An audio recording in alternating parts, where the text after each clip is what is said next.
Suppliers को किस तरह से कांटेक्ट करना है ये हम प्रीवियस वीडियो में देख चुके हैं और इस वीडियो में हम डिस्कस करेंगे कि आपने डमी लिस्टिंग किस तरह से बनानी है, कब बनानी है, उसके पीछे पर्पस क्या है और क्या एरर्स आपको फेस करने हो सकते हैं और उनका सोल्यूशन क्या है।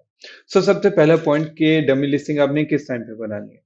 जब आप सप्लायर से कांटेक्ट करना स्टार्ट करेंगे साथ ही पैरेलल में आपने डमी लिस्टिंग के ऊपर काम शुरू कर देना है।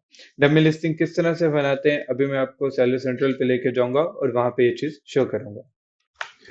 अच्छा, डमी लिस्टिंग का बेसिकली पर्पस ये होता है कि आप अमेजोन के साथ केस ओपन करके ये चीज पता कर लें कि क्या जो प्रोडक्ट मैं करने जा रहा हूँ इसमें कोई रिस्ट्रिक्शन है तो नहीं है। अगर कोई रिस्ट्रिक्शन है तो आपको क्या इसका सोल्यूशन है, कोई सर्टिफिकेशन तो नहीं रिक्वायर, और अगर सर्टिफिकेशन रिक्वायर है तो कौन कौन से सर्टिफिकेशन है और क्या मैं वो अरेंज भी कर सकता हूँ कि नहीं।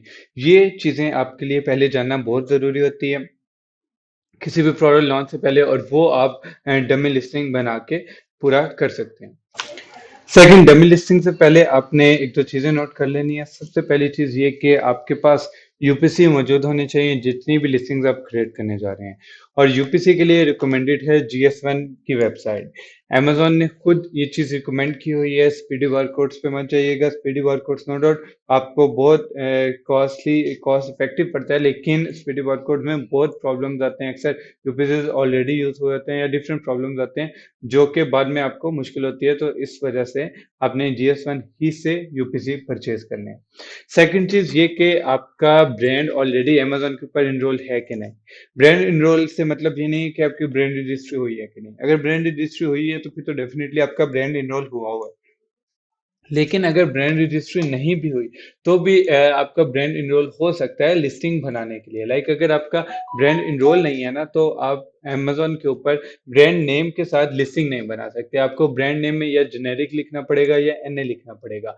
तो अगर तो वो सेलर सेंट्रल जिसके ऊपर आप लिस्टिंग बनाने जा रहे हैं उसके ऊपर ऑलरेडी पहले से कभी कोई लिस्टिंग बनी है और वो ब्रांड नेम के साथ बनी है तो इट्स फाइन, आपका ब्रांड इनरोल है और आप डायरेक्टली जाके डमी लिस्टिंग बना सकते हैं। और अगर आप वो ब्रांड नेम के साथ नहीं बनी हुई या नया सेलर सेंट्रल है और आपने फर्स्ट टाइम लिस्टिंग बनानी है तो जब भी आप ब्रांड नेम में कुछ भी ऐड करेंगे आपको अमेजोन एक एरर शो करेगा, एरर 5665। ठीक है, और वो कहेगा कि आपका ब्रांड इनरोल नहीं है। या तो अगर आपने ब्रांड रजिस्ट्री करवाई हो तो सपोर्ट में अपनी ब्रांड रजिस्ट्री लिंक करें, और अगर आपने ब्रांड रजिस्ट्री नहीं करवाई तो आप अपनी प्रोडक्ट की या पैकेजिंग की इमेजेस भेजें जिसके ऊपर आपका ब्रांड नेम लिखा हुआ है। ठीक है, आप जब वो इमेजेस भेजते हैं तो वो आपका ब्रांड इनरोल कर देता है। या फिर अमेजोन आपको वही ऑप्शन देगा कि आप जेनेरिक वर्ड के साथ अपनी लिस्टिंग बना लें। जब आप जेनेरिक वर्ड के साथ ब्रांड नेम में जेनेरिक लिख के लिस्टिंग बना रहे होते हैं और आपका यूपीसी अगर आपने स्पीडी बारकोड से लिया हुआ है तो आपकी लिस्टिंग बनती नहीं है क्योंकि वो आपको यूपीसी का एरर देगा। अगर आपका ब्रांड इनरोल है फिर आप स्पीडी बारकोड से लिस्टिंग बना तो सकते हैं लेकिन फिर भी वो रिकमेंडेड नहीं है।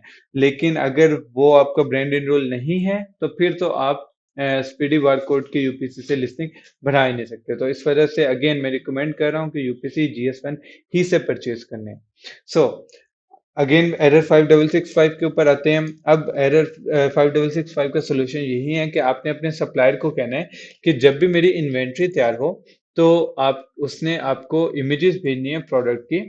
ठीक है, मोबाइल से खींच के, चाहे वो टेबल के ऊपर रखी हो चाहे उसने हाथ में पकड़ के उस प्रोडक्ट की इमेजेस भेज दें। यहाँ पे ये चीज एक और पॉइंट्स हैं जो नोट कर लें कि इमेजेस एडिटेड नहीं होनी चाहिए, फोटोशॉप नहीं होनी चाहिए, ग्राफिकली डिजाइन नहीं होनी चाहिए। ठीक है, इवन वो क्रॉप भी हुई होंगी ना तो अमेजोन रिजेक्ट कर देगा। बिल्कुल उनकी ओरिजिनल हालत में आप उसे बोलें कि मोबाइल से तस्वीरें खींचो और आपको भेज दे, और वो आपने अमेजोन में केस ओपन करके उन्हें सबमिट करा देनी है। केस कैसे ओपन करना है और वो कैसे सबमिट करानी है वो मैं आपको भी शो कर देता हूँ। यहाँ से आप हेल्प में जाएंगे। ठीक है, हेल्प में जाके आप गेट सपोर्ट पे क्लिक करेंगे, सेलिंग ऑन अमेजोन पे क्लिक करेंगे। यहाँ पे आप लिखेंगे एरर 5665। ठीक है, ब्रांड नेम XYZ, यहाँ पे आपका वो ब्रांड नेम आ जाएगा जो भी पैकेजिंग के ऊपर मेंशन। ठीक है, और साथ आप लिखेंगे I am attaching my product images with my brand name on them, kindly find the attached file and enroll my friend so that I can I can create product listing with my brand name। ठीक है, उसके बाद आप continue पे click कर देंगे। उसके बाद आप my issue is not listing पे क्लिक कर देंगे। यहाँ से प्रोडक्ट लिस्टिंग रिलेटेड क्लिक कर देंगे। आई डोंट हैव आइडेंटिफाइड, क्योंकि आइडेंटिफाइड होता है बेसिकली प्रोडक्ट का एसएन या ऑर्डर आईडी या कुछ भी जिससे रिलेटेड भी आप इशू बना रहे हैं, केस बना रहे हैं। अभी चूंकि आपकी प्रोडक्ट लिस्ट ही नहीं हुई तो आप यहाँ पे आई डोंट हैव आइडेंटिफाइड करके कंटिन्यू कर देंगे। यहाँ पे आप ईमेल सेलेक्ट करेंगे। कॉन्टैक्ट रीजन में आप लिख देंगे एरर 5665।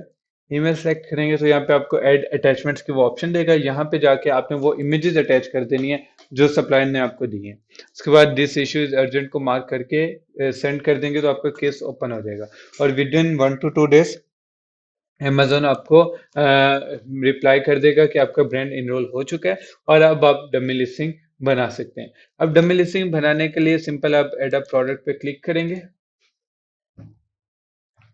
यहाँ पे जाके करेंगे I am adding a product not sold on Amazon, क्योंकि आप प्राइवेट लेवल की प्रोडक्ट कर रहे हैं तो वो ऑलरेडी उसके ऊपर बिक नहीं रही होती। ठीक है, यहाँ पे आप सबसे पहले कैटेगरी सिलेक्ट करेंगे। प्रोडक्ट का यहाँ पे नाम लिखें तो वो आपको कैटेगरी शो कर देगा। ठीक है, अब यहाँ पे अक्सर ये भी होता है कि वो मल्टीपल कैटेगरी शो हो रही हो, तो आपने एग्जैक्ट आपकी कैटेगरी कौन सी है वो चूज करने के लिए मैंने कीपा के यूजेज में बताया था कि हम किस तरह से कीपा के थ्रू प्रोडक्ट की एग्जैक्ट कैटेगरी निकाल सकते हैं। आप डिफरेंट बेस्ट सेलर्स ओपन करेंगे न्यू टैब में और वहाँ पे आप कीपा में जाके प्रोडक्ट डिटेल्स पे जब क्लिक करेंगे तो वहाँ पे पूरा कैटेगरी ट्री शो हो रहा होगा, जो आप यहाँ पे भी सेम सिलेक्ट कर लेंगे। यहाँ पे हम प्रोडक्ट का नाम लिख देंगे, let's suppose bamboo steamer tanning. Dummy listing बनाते हुए जस्ट आपने दो ही फिल करनी है, एक ये वाइटल इन्फो और एक ये ऑफर।